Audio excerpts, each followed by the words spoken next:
Hello, this is John with Brainstorm Comics and Gaming. For those of you who are new to the podcast or the YouTube video, we are Frederick's Original. We have been serving the Frederick area since 1984. We've been selling comic books, board games, role-playing games, card games, a little bit of everything.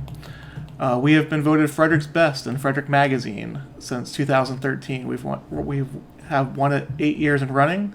Hopefully we'll win it again this year. It's something we are quite proud of. So this is our third session of this. What we're doing is we're going through all the things you need in order to start role-playing if you're new to it. We're focusing more on younger players, but I think this would probably be useful for older players as well. Okay. So last week we started going through the player's handbook a little bit, and we have a new name for this video series. We're going to call it "Play It Forward," and the reason for that is, it's about introducing the things we love, whether it be board games, role-playing games, comic books, to younger players, younger readers, or even friends of the same age who, maybe have a different viewpoint of comic books or board games or role-playing games. Maybe they have an outdated viewpoint of it that, it's for kids or they don't know how social it is, how it's a community-based thing. It's not just like the old stereotypes. And we want to ask you guys, if you enjoy the video series, please like it, share it on Facebook, anything you can do to help us introduce more players, more readers, everything like that, is a good thing. Even if they don't buy their stuff here, just growing the industry is a great thing for us. Because, like I said, we all love all these things, right? Yep.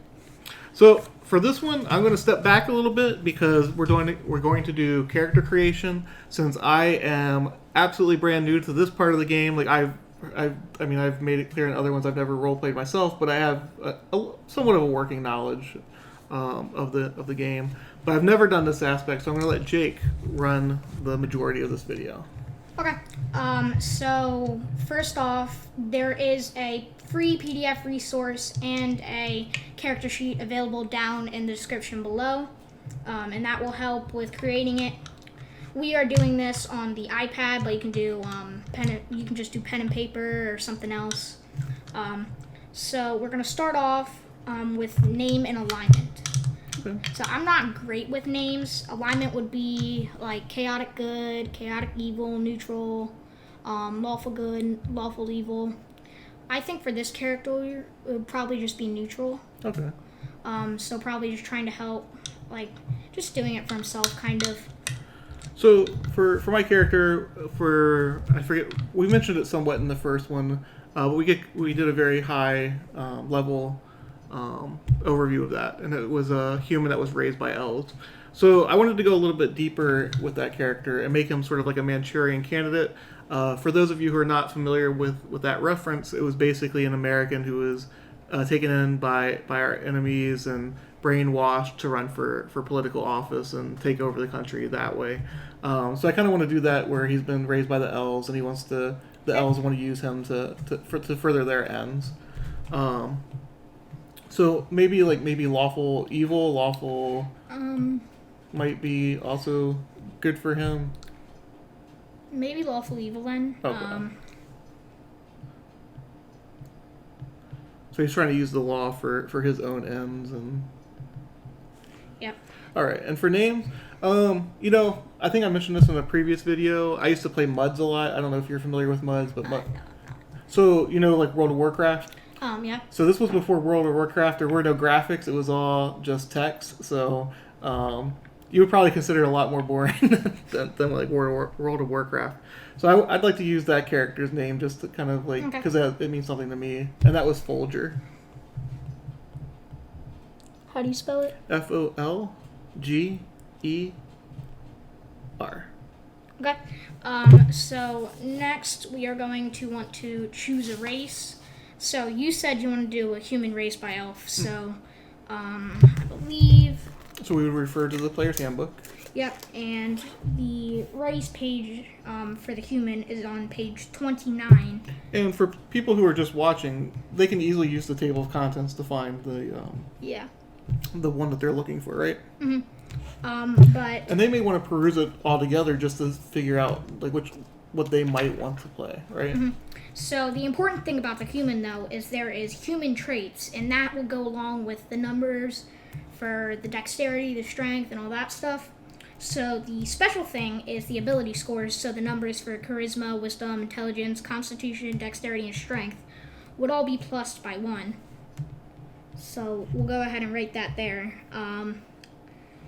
But it also says that your speed would be 30. So we go ahead and we'd write that in there. Another thing is, it says languages I can speak, read, and write common and one extra language of your choice. So I'm thinking probably Elven if he was raised by elves. So I think that would be a go good ahead. choice.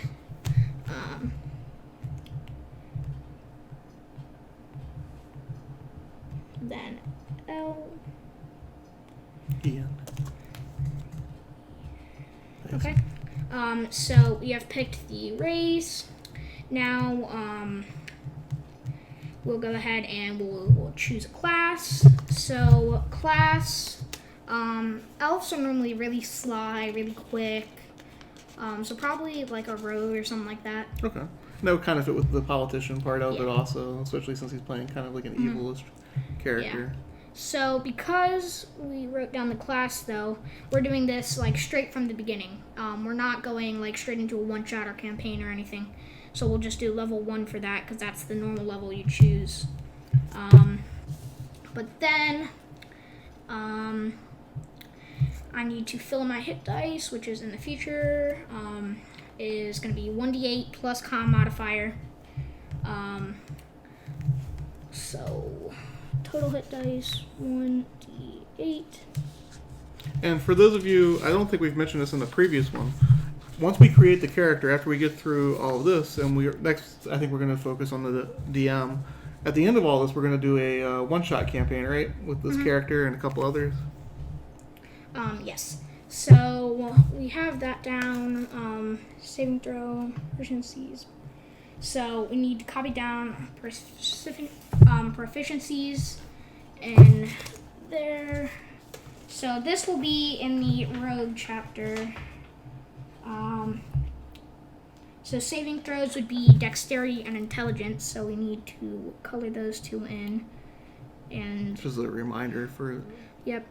Dexterity, intel. Okay. Hit dice. And this is a lot of... this is mostly... So when you're playing, it's a quick reference guide, right? So you don't... Yeah. So choose... let's see... weapons. So now we need to... for skills, we need to fill in the bubbles from... It says here on the 4. So we choose 4. Either acrobatics, athletics, deception, insight, intimidation, investigation, perception, performance, persuasion, sleight of hand, and stealth. So persuasion, I think, would definitely be for a politician. Deception too, probably. Yes.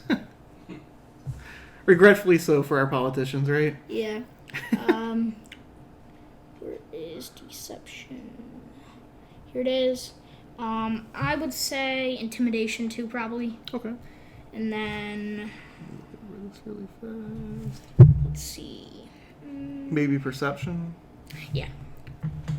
So then. Because I envision this character not so much as a fighter, but kind of like using people for his own means and. Proficiencies. So we need to write down the. Oh god, dang it again. It's fine. So annoying. Okay. Other proficiencies in languages. Proficiencies. Armor would be light armor. So I'll go ahead and write that down.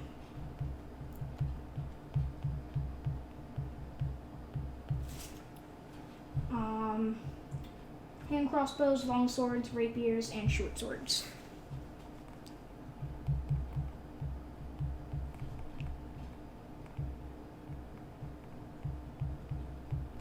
Now, I do have a question for you. So, like, I created my character, at least his background and everything, beforehand.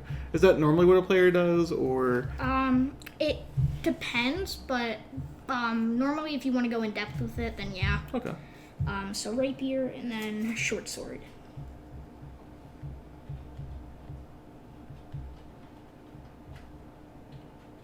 And like I said, in this, I've told you that my backstory, that he's trying to do, what he's trying to do and everything. So I've heard other players talk about this, and I want to make sure that I understand it correctly. There is what's considered in-game knowledge and out-of-game knowledge, right? Yep. So even though the players may know that outside of the game, their characters may not know it inside. So, like, if someone in, like, a specific character, like the DM, says something to them, like, you got brainwashed by someone or something like that, the other players, like, they could hear that. But they can't play it. Yeah, their but character. they can't play as if they heard that. Okay. So another special thing about a rogue is you choose 2 expertise on skills that you can double your proficiency bonus in. So definitely deception for sure, and probably persuasion. Yep, I agree.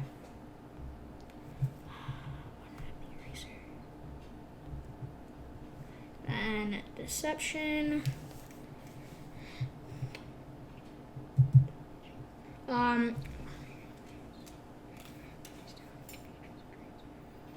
And just so you guys know, the only reason I just mentioned that about what you know in game and out of the game, so you're not afraid to tell everybody where your characters. That way, if you need help with it, they can help you with it. Good role playing, from my understanding, is knowing which parts to play it in game and which parts are not in game. Right, Jason? Absolutely. So now for the final thing we need to do with the rogue class, it would be, because we're playing a first level rogue, we have to write down a proficiency bonus, and there is actually a chart on the rogue page. Okay. So for first level, it would be a +2 proficiency bonus, so we just write that down in there. And now it is time to roll for the ability scores. Okay. So the dice is right here. Hopefully we do better than in our trial run. Yes, the one I made yesterday was terrible too. Not bad. So that would be 5, 10, 14. Go ahead. So explain what you're doing with the rolls, Jake. How many dice you're rolling and how So- you're coming up with your total. How we roll the ability score is you will take 4 dice, and then you will minus the lowest one and add up all the dice, the 3 dice, the highest ones. Yeah. So then from that, those would either go into strength, dexterity, constitution, intelligence, wisdom, or charisma, depending. But all these numbers, before they go in, would get a +1 because they're human. So that that 14 we just rolled would be a 15 when we write it in. But now let's roll the second one. Do we have to just... Oh, you just wrote it down. That's right. Never mind. Yeah. Oh. Yikes. That is a 11. Yeah, that one wasn't good. And let's see. That's Ooh, better. that 16. is- yeah, 16.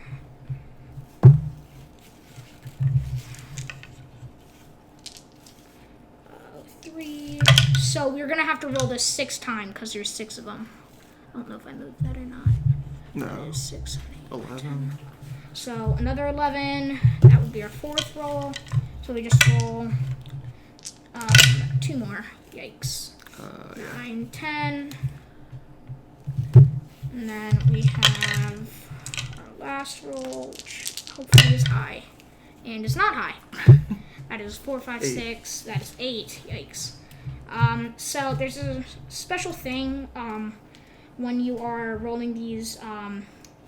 So the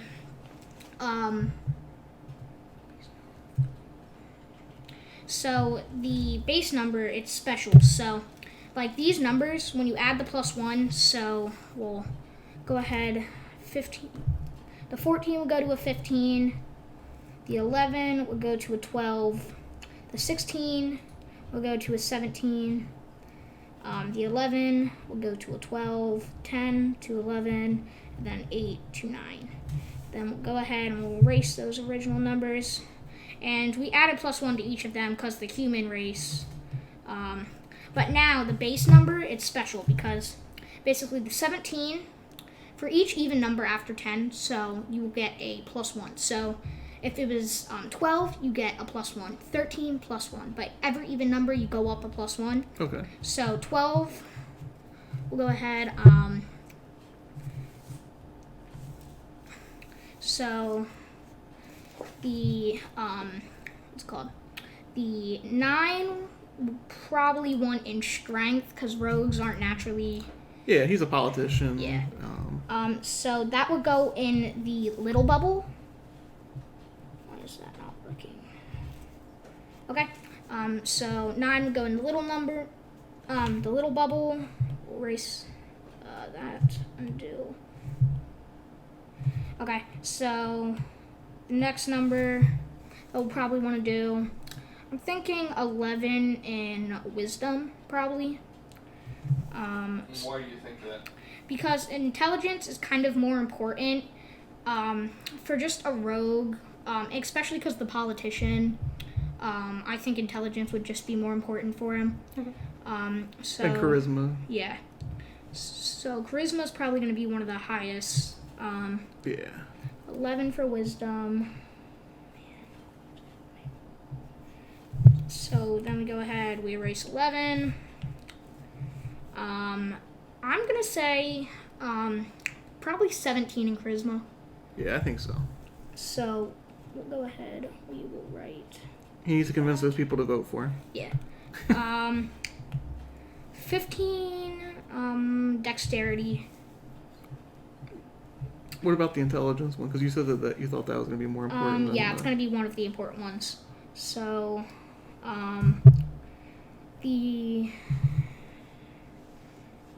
so both of the last ones just have to be 12. Yeah. But I didn't want the 11 to go into the intelligence because it wouldn't get no +1s. It would get nothing. Okay. But a 12 would.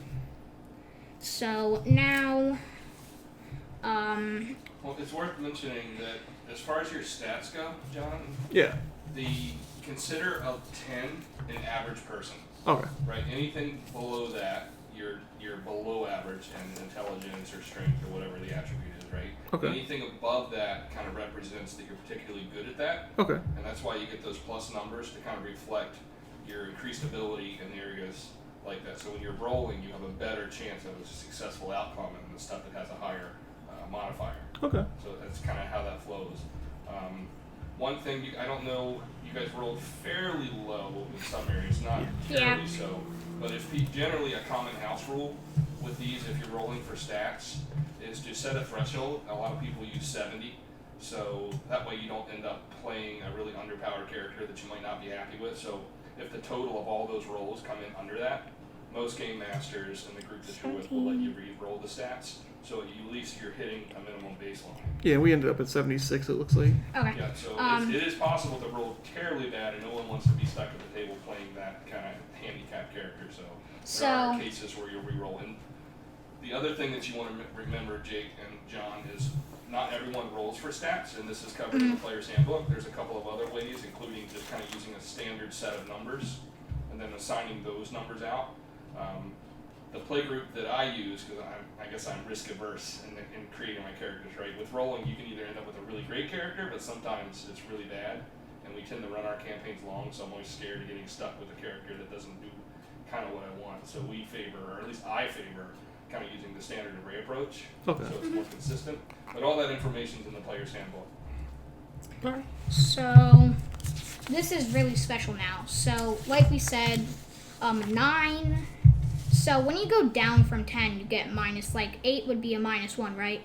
And then so on, but 9 would just be a 0 still. Alright, so strength would just be a +0. Dexterity would be 12, 14, that would be a +2. Constitution would be a +1.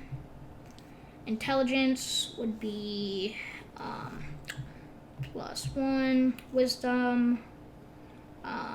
Would be 0 also. Yeah, so that would be that switch +0, and then charisma, that would be 12, 14, 16 +3. So we did that. The initiative we got to fill that in, which is the dexterity modifier, so that would be +2. That's one of the reasons that rogues dexterity is super important. So now we need to do hit points and skill checks. So my hit die plus con modifier. So the hit dice, when you're at level 1, you just do the full amount, so that would be 8. Then the con modifier would be +1, so that is a 9 health. Yep. So that would be 9 health. And then we do, for the skills that I'm proficient in, I add my proficiency bonus and the related ability modifier, and note the total as a plus for each. So it would be,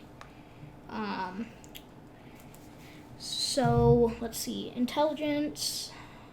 Now we go back and we gotta look at all the things that we bubbled in for the skills. Deception would be charisma, so that would be, hey Dad, I got a question for you though. Yep. You double, the expertise, did you pick your 2 for expertise? The 2 of those skills yeah, that so you're really good at? you double the proficiency bonus and then the dexterity, right? Yes. You only Okay. double the proficiency bonus. Got it. So For that those that don't would know, be, expertise is a special rogue skill. Well, some other characters can get into expertise as well. There's a special ability that comes with a rogue that lets you pick a few things to be not just good at, but exceedingly good at, and they call that expertise. So you get to double your proficiency bonus and then add your other modifiers. so that's going to be really good for us. We'll start off with deception. You double the proficiency bonus, so that would be +2, so 4, and then +2 again would be 6, so +6 for deception. Intimidation, we haven't bubbled it in, so it wouldn't be double, so just be +2, so that would be +4. Perception, we didn't bubble in, so that would be +2, and then persuasion we did, so +2, and +2, so that would be +6, and then so for the skills that we're not proficient in, so all these other ones that we didn't bubble in, we'll just add the plus, if any, from these. So we'll start off wisdom +0. We're gonna leave those 2 blank for reason. Intelligence +1. Nature +1. I know some people may ask, like, how can you be intimidating without being strong or what have you? But there's other ways to be intimidating, right? Like, if he's a politician, he could threaten with, like, the police or guards or whatever, right? Like, he could have a reputation. So intelligence. So we're just filling these out. Insight. I assume the important thing to remember, Jason, is, like, the confines of your character with things like that. How so? Like I said, since he's a politician, he's not necessarily strong. His strength is weak. Yeah, absolutely. You want to try to build the character. Ideally, you want to try to build the character to match that first kind of concept you had in your mind. Yeah. Okay. So now what we need to do is 6. Here's that one. So we are going into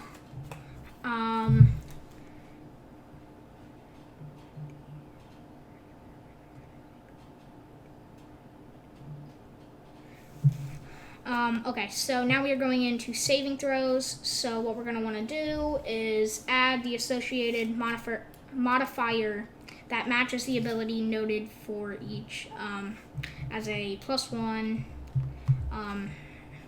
So basically dexterity plus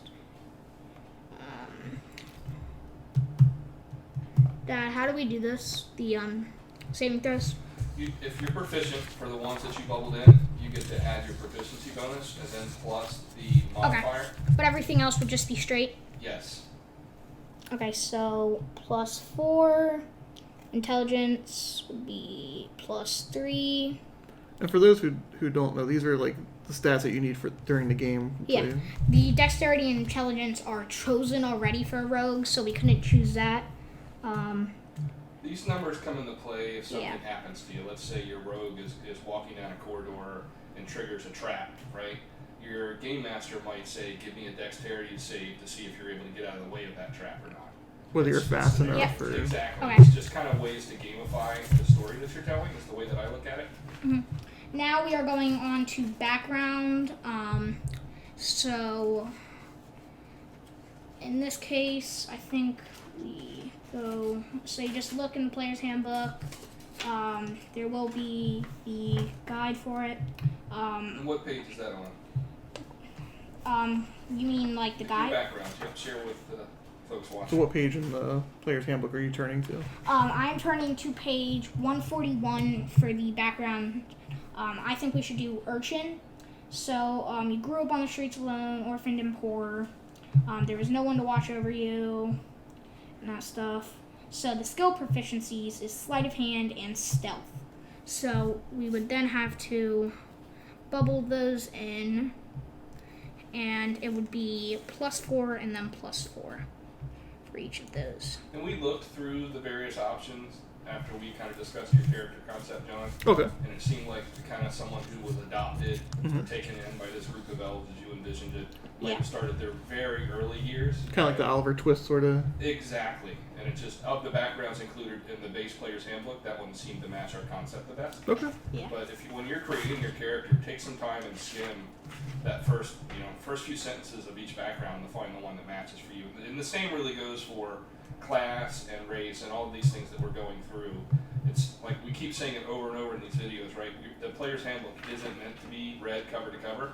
Just use it like a reference manual. So when you're creating, flip to the page that you need, skim a few. If it's not for you, move on to the next thing and just work through the process. Yeah, think of it kind of like an encyclopedia. Like you don't read an encyclopedia from page 1 to the last page. You look at what you need to look up. Like for those who use encyclopedias still. I'm Like, just thinking our younger viewers probably don't. Yep, I just thought about that. It makes me feel old, Jason. And while Jake's looking that up, I'll mention one of the things that, as a dad playing this with kids, beyond kind of pushing the creativity aspects, and I think you and I are going to sit down and do a video about kind of doing this and reasons a parent might want to get their kids involved with this game. But I'll just point out here that you can clearly see through all the modifiers. Jake's doing a lot of math, right? He's adding this up, he's doing this, he's taking rolls, and I think that's just one of the cooler aspects of it. So it's a way to sneak in some extra math practice. And when you're playing, it's constantly that way too. You're adding this, there's a lot of mathematics, not overly complicated, but I think it's good practice for kids. Organizational skills also, as you can see on the Yeah. So one of the special things about the urchin is we gotta. It says that it containing, so the background, it will tell you how much gold you have. In this case, we will have 10. So we'll go ahead and write that in.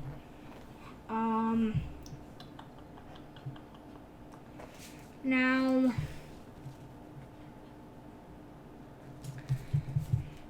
we need to look for languages. And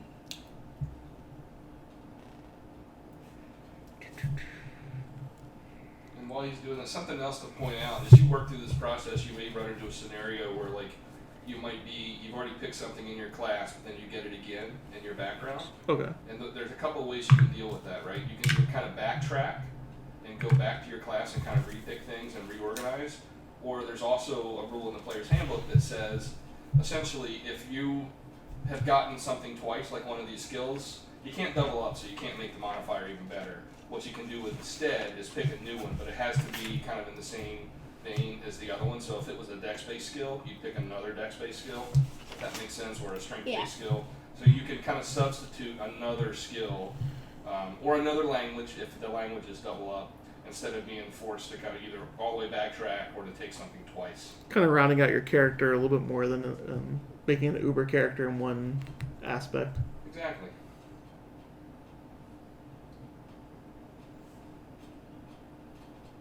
So basically now we add any equipment noted. So for the equipment for the urchin, a small knife, a map of the city you grew up in, a pet mouse, and a token you remember your parents by. So equipment.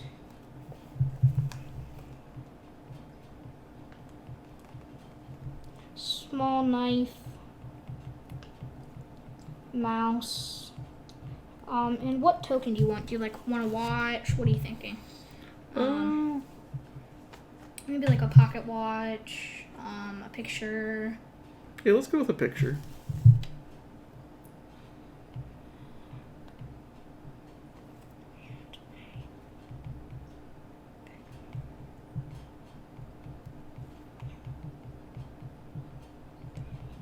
Okay.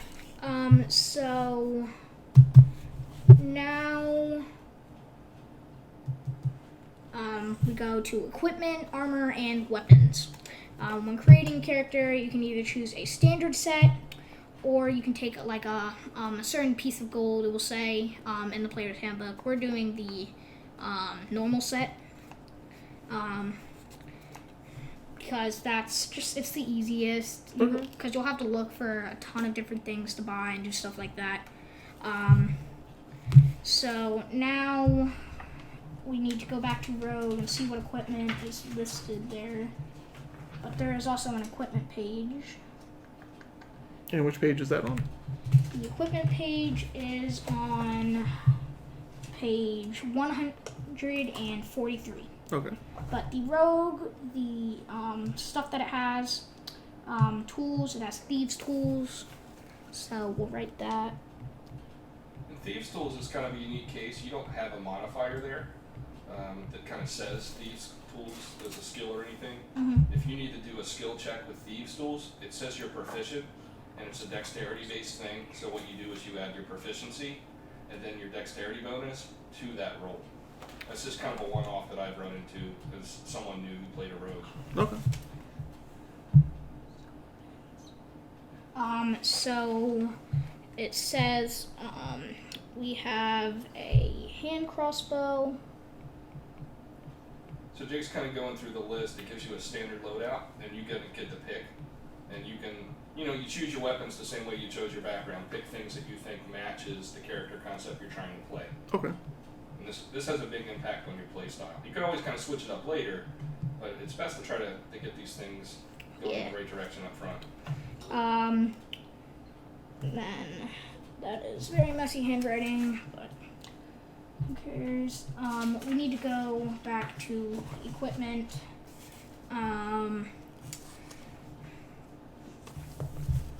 Now, once you finish a character sheet, does everybody get a copy of it, or is it just for you?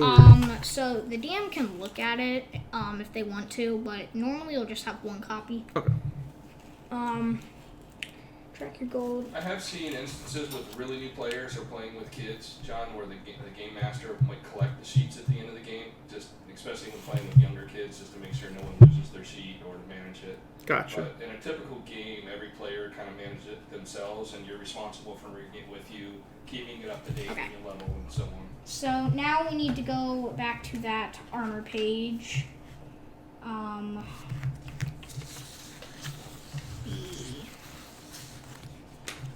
Let's see. So on page 145, I believe, it'll show the armor, and let's see. It says light armor for us, so that would be 11 plus 11 plus the I believe it is dexterity modifier. Yep. So that would be a 13 AC, and then let's see. And just to remind folks, what is AC, Jake? AC stands for armor class, and that is the DM has to roll that number or higher for that monster to attack you.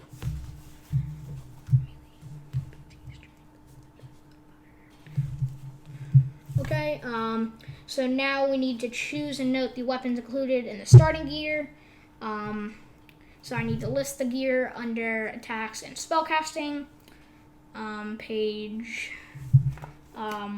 The weapon info is found on page 146, and page 149 has a general reference chart. So I'll go ahead, look at 146. I think now's a good time to talk about too that a lot of people when you're starting a character, John, Yes. will steer away from spellcasters just to kind of simplify things for yourselves. You've probably heard other players talk about that. Playing a sorcerer or a wizard or a magic user can be a little more complicated. Okay. I don't necessarily advocate that, but it is somewhat easier, and that's why we chose to go that route with a rogue for this character sheet and this concept in your first one shot. Trying to get your feet wet first and then jump back. Exactly, but if you really want to jump in with both feet, don't be scared. We're not going to go into like picking your spells and stuff, but that information is covered in the player's handbook. And you're going to add those in much the same way that Jake is about to add the weapon information here. Yep. So if you are out there creating your own character and you want to do a spellcaster, just refer to the player's handbook in your class section, and it'll break down helping you pick your spells, and then you're going to kind of follow the same process. You'll have a separate sheet printed out in your character sheet that tracks all your spells, and you're going to be going through essentially the same process Jake is with the swords and things, but it would be spells instead. And I think it's also important that when you're creating your own character, like you're going to go through each one of these and try and figure out what works for you.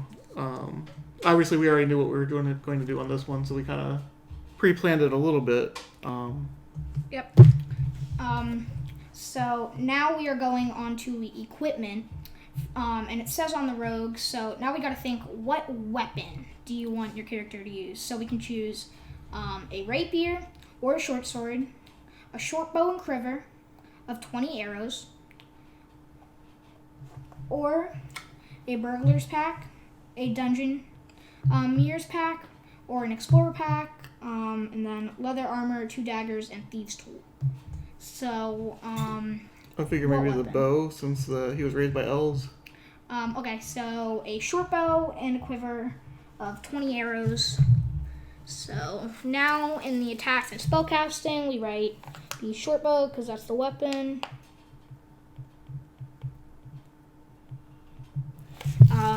We'll come back to that. It says leather armor, 2 daggers, and thieves' tool. So it would actually be, let's check here, 2 daggers. And Jason, I assume like the first time you start going through the player's handbook, like maybe something will kick off an idea in your head, like for a character, or Absolutely. Need to go back to. Or a lot of times maybe coming into this you have a favorite book or a favorite movie, right? And you can kind of model these characters after some of those influences. So especially when I first started out and wasn't necessarily great at coming up with my own concepts, I would kind of look towards some of my favorite characters in fiction. And then I would kind of figure out how to translate that into D&D and let that kind of drive my choices. So now we need to go to, I believe it is page 149. Gotta check. Yes, it is page 149, and this has all the weapons and the damage, the weight, and the properties. So we said you wanted a short bow. So let's see. I gotta find it. Oh, you're fine. Is there a limit on how much a character can carry based on like how strong they are, or? Cannot actually find it. There absolutely is. It's called encumbrance, and Okay. I will tell you that some really strict tables play by that. My play groups play a little more reasonably. It's a lot for the DM and the players to track. So pretty loose with it. We kind of use a common sense approach. Like you're not going to be walking around with like 15 swords on your back, right? So as long as no one gets ridiculous, our group tends to overlook that. Okay. We do similar things with tracking ammunition. It comes down to that whole rule of fun thing, and like we'd rather spend less time worrying about those type of details and more playing. But it varies group to group. If you're interested in that, it does give you the specific formula, and that is based on your character's strength. I was just wondering because we started adding more and more to the character's inventory, so it was. Yeah. I want to say like during Advanced Dungeons and Dragons, it was more strict on that. Yeah. So in 5e, it certainly can be. It gives you basically a total weight limit that you can carry. Okay. And that, like I said, that formula is in the player's handbook if you want to kind of get strict about that. If you want to be what they used to call a rules lawyer, do they still call them that? They do. Okay. Dad, you didn't add this. It doesn't. It's a two-handed for the short bow. What do I add for the two-handed? Well, for the it's attack just bonus. two-handed meaning it doesn't really matter as far as the attack rolls or damage, but it is a good time to talk about. There's two, when you're talking about attacks, and specifically kind of martial weapons, non-spell casting stuff, there are two of your attributes that could come into play. For most weapons, your modifier for attack and damage comes from strength. Yes, but a finesse weapon you could choose from, what's it called? You can choose strength or dexterity. Yep, same for ranged weapons, use dexterity.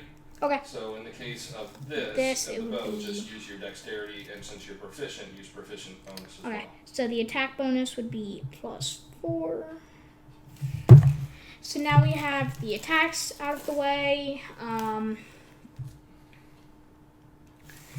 Now we go into spell casting. Now we played back up a little bit. You had your. What about your damage type there, Jake? I already wrote it down. It's 1d6 piercing. Yep. And then how do you come up with that? You don't. So it goes when you're looking on page 149. There's a weapon page, and then there is a damage. So you just look for the short bow, and then we'll say the damage. And then what modifiers do you add for damage? It would be 1d6. Well, that's the roll, and then you have your modifier, right? So the difference between the attack roll and the damage roll is you don't get to add your proficiency bonus to the actual damage. Mm-hmm. So you still get to add your dex modifier in this case, since we're talking a ranged weapon. So it's that dice roll, and then plus your dex modifier. So it would be +2 for dexterity. But we did that damage type. Now we go into spells, and that stuff. Now we're playing a rogue right now, so we wouldn't actually have any spells. Because really when you choose a melee, that's what most people choose when they start off. You could do spells when you start off, but it's just way more complicated. And it's harder to keep track of and stuff like that. So kind of like learn it in layers, like do a stripped down version first and then add something in. Yeah. Now let's see.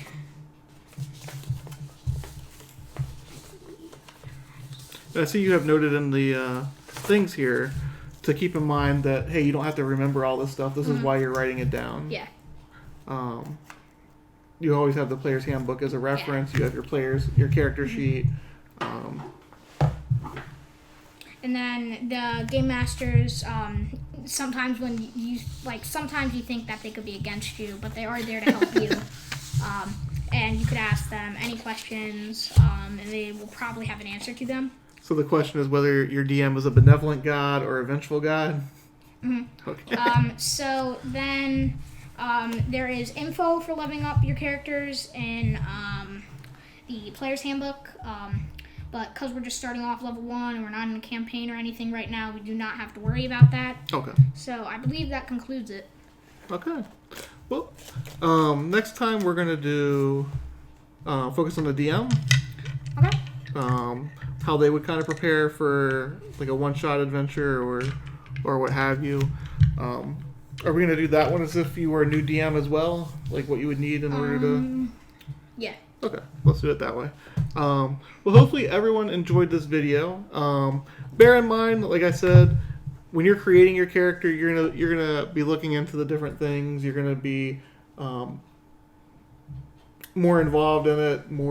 It's I know it looks kind of like just a lot of paging through the book, but we kind of, like I said, knew what we were trying to build with this one. Yeah. It's important to remember that the table of contents will help you find what you're looking for in the player's handbook. And normally it takes, you said, about 20 to 30 minutes to build a character. Yeah. And you'll get nothing but faster the more of these you do. Yeah. And I'll also point out that for a lot of us, this character creation step and coming up with these new concepts very quickly becomes our favorite thing. Like as we were going through this process, the first thing that Jake said is, you know what? Tomorrow on my own, I want to do some spellcasters and just sit down and make character sheets for future games because I've had so much fun making these characters again. Yeah. So I have friends who we're constantly talking about new character ideas, and we've got character sheets just sitting around waiting for a game. Yeah. So take your time, learn the process. It looks overwhelming, but it's really one of the most fun aspects of the game. Yeah, maybe you want to build a couple before you actually jump in, so you can choose one of them. Yeah, absolutely. Yeah. All right. Well, thank you guys for watching. As I said at the beginning of the video, If you enjoyed it, subscribe to the video series, like the video, share it on Facebook. I know Jake's very excited about getting more viewers and explaining the game to people and getting people into it. So thank you for watching Play It.